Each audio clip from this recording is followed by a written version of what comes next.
तो thousand world के पिछले एपिसोड में हमने देखा था कि सोंगयान लिन्फी को आई ऑफ हेवन देता है, जिसे लिन्फी अपने घर ले आता है और बोलता है इसको यूज करने के लिए मुझे मेरी स्ट्रेंथ और कल्टीवेशन और बढ़ाना पड़ेगा और इसके लिए मुझे रिले असेंबली टूर्नामेंट जीतना होगा। और अब आगे तो एपिसोड के स्टार्टिंग में हमें मास्टर वू दिखाए जाते हैं जो लिन्फी के लिए वेपन रिफाइन कर रहे थे और वह फाइनली एक स्वॉर्ड को रिफाइन कर लेते हैं। जिसके बाद वहाँ लिन्फी आता है जो उस स्वॉर्ड को देख बहुत खुश होता है। तब मास्टर वू लिन्फी को बोलते हैं तुम इस स्वॉर्ड का नाम फीनिक्स स्वॉर्ड रखना, जिस पर लिन्फी बोलता है ठीक है। तभी लिन्फी उस फीनिक्स स्वॉर्ड को अपने बॉडी से जोड़ लेता है, जिसके बाद उस फीनिक्स स्वॉर्ड में से एक फीनिक्स बाहर आती है, जिसे देख मास्टर वू बोलते हैं मैंने बहुत सालों बाद मैंने फाइनली एक स्वॉर्ड बना ही ली जिसकी अपनी एक स्पिरिट है। फिर वह फिनिक्स स्पिरिट वापस स्वॉर्ड में चली जाती है। तब लिन्फी मास्टर वू को ग्रीट करता है और बोलता है मैं आपका कर्जदार हूँ, जिस पर मास्टर वू बोलते हैं इसकी कोई जरूरत नहीं है, ये तो मेरे लिए ऑनर का काम था। फिर लिन्फी बोलता है मास्टर वू क्या आपने फायर ड्रैगन बोल्ट टेक्निक के बारे में सुना है? तो मास्टर वू बोलते हैं हाँ, ये टेक्निक बहुत फेमस है, लेकिन ये टेक्निक तो खो गई थी,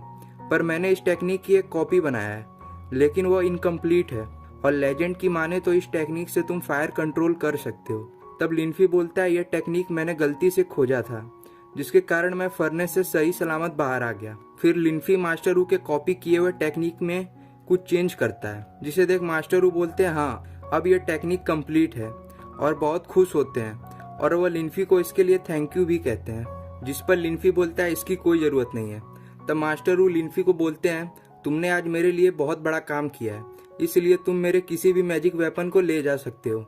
जिस पर लिन्फी बोलता है मुझे कुछ और चाहिए और वह बोलता है कि मैं आपके मोजाइन पीक के dark steel by line area में जाना चाहता हूँ, जिससे मैं वहाँ के एडमेंट एनर्जी का यूज़ कर कुछ दिनों तक कल्टीवेशन करना चाहता हूँ। जिस पर मास्टर वू बोलते हैं बस, और वह लिन्फी को टेलीपोर्ट कर वहाँ ले आते हैं, जहाँ लिन्फी बैठकर कल्टीवेशन करने लगता है और मास्टर वू अभी लिन्फी के बताए फायर कंट्रोल टेक्निक को पढ़ रहे थे। लेकिन हम देखते हैं कि लिन्फी की बॉडी वहाँ के हैवी एडमेंट एनर्जी को तेजी से एब्जॉर्ब करने लगता है, जिसे देख लिन्फी मास्टर वू को हेल्प के लिए पुकारने लगता है, जिसे सुन मास्टर वू तुरंत ही लिन्फी को एक शील्ड से कवर कर लेते हैं, जिससे वो एनर्जी का फ्लो लिन्फी के बॉडी में जाना रुक जाता है। तब मास्टर वू लिन्फी से पूछते हैं कि तुम ठीक हो? तो जिस पर लिन्फी बोलता है मुझे लगा कि आज मैं मर गया, लेकिन तभी वो शील्ड उस एनर्जी को ज़्यादा देर तक नहीं रोक पाती है और वह टूट जाता है और वह एनर्जी लिन्फी के बॉडी में फिर से एब्जॉर्ब होने लगता है, जिसे देख लिन्फी मास्टर वू से बोलता है कि आप अपना फायर मेरे ऊपर यूज़ करिए। जिसे सुन मास्टर वू तुरंत ही लिन्फी पर अपना फायर का यूज़ करने लगते हैं, लेकिन लिन्फी की हालत ख़राब हो जाता है और वह बेहोश हो जाता है। तभी हमारा सीन सोंगटियान पर शिफ्ट होता है जो प्रैक्टिस कर रहा था। तभी वहाँ एल्डर डैंग आते हैं जो उसे बताते हैं कि रिले असेंबली टूर्नामेंट जल्द ही होने वाला है, जिस पर सोंगटियान बोलता है हाँ मास्टर, और मैं अपना उसमें पूरा बेस्ट दूंगा और अपने टियान सिंह पीक का नाम रोशन करूंगा। तब एल्डर डैंग वहाँ से जाते हुए बोलते हैं तुम अपना ख्याल रखना, जिस पर सोंगटियान बोलता है मुझे क्या हो सकता है जब तक मैं आपका पोजीशन ना ले लूँ।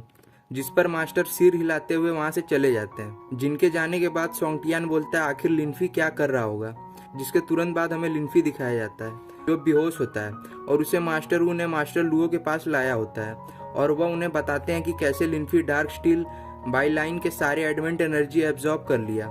जिससे वह स्पिरिट नर्सिंग रैलम के एडवांस स्टेज पर तो पहुंच गया, लेकिन वो बेहोश हो गया। जिसके बाद मास्टर लुओ लिन्फी को चेक कर बताते हैं कि इसकी मेरिडियन वीक है और इसकी बॉडी भी इंटरनली इंजर्ड है। जिसके बाद मास्टर लुओ बोलते हैं मैं इसमें तो कुछ नहीं कर सकता, इसे लिन्फी को खुद ही संभालना पड़ेगा। जिस पर मास्टर वू बोलते हैं आप लिन्फी का ध्यान रखिए, तब तक मैं अपने सीनियर को इसके बारे में पूछता हूँ। तब मास्टर लुओ बोलते हैं ठीक है, तब तक मैं लिन्फी की बॉडी को स्टडी करता हूँ कि इसे आखिर हुआ क्या है। जिसके बाद मास्टर वू वहाँ से चले जाते हैं। तभी हमें लिन्फी दिखाया जाता है, जिसे जब होश आता है तो वह अपने आप को अपने पिछले लाइफ के स्वॉर्ड कलेक्शन पवेलियन में पाता है, जहाँ वह सीनियर भानु को देखता है जो उसे डंपलिंग ऑफर करते हैं, लेकिन वह डंपलिंग ब्लड में चेंज हो जाता है और लिन्फी को अजीब आवाज़ सुनाई देने लगता है। इसके बाद वो अपने सेक्ट के मरे हुए लोगों के ग्रेव के पास पहुंच जाता है, जहां चेन आकर लिन्फी को कैद कर लेते हैं और वह अभ्यास बैटल फील्ड ग्राउंड में आ जाता है और लिन्फी के सामने अभ्यास एम्परर होता है, जिसे देख लिन्फी बोलता है यह सच नहीं हो सकता। तब अभ्यास एम्परर बोलता है तुम्हारे सेट के सब लोग मारे गए, पर तुम जो कल्टीवेट नहीं कर सकते बच गए, और वह लिन्फी का गला दबाने लगता है और बोलता है तुम्हें दर्द तो हो रहा है जिस पर लिन्फी स्माइल करता है और बोलता है तुमने अच्छी एक्टिंग की, मुझे तो तुम पर यकीन ही हो गया था। और वह अब्यास एम्परर पर अटैक कर उसे पीछे भेज देता है और चैन को तोड़कर अब्यास एम्परर को अपने शॉट से मार देता है और बोलता है असली अब्यास एम्परर इतना बात नहीं करता। जिसके मरते ही वह जगह फिर से चेंज हो जाता है और लिन्फी के सामने उसका ईवल रूप होता है जो गायब हो जाता है और लिन्फी के बॉडी से बाहर आता है और वह दोनों के बीच में फाइट स्टार्ट हो जाता है, जहाँ हम देखते हैं कि ईवल लिन्फी हमारे लिन्फी पर भारी पड़ रहा था और वह बोलता है कि जो तुम कर सकते हो वह मैं भी कर सकता हूँ। इस पर लिन्फी बोलता है भले ही तुम मेरे जैसे पावरफुल हो लेकिन रहोगे तो एक इल्यूजन ही, और वह ईवल लिन्फी पर अटैक कर उसे नीचे गिरा देता है। जिसके बाद जब लिन्फी उस ईवल लिन्फी को मारने जा रहा था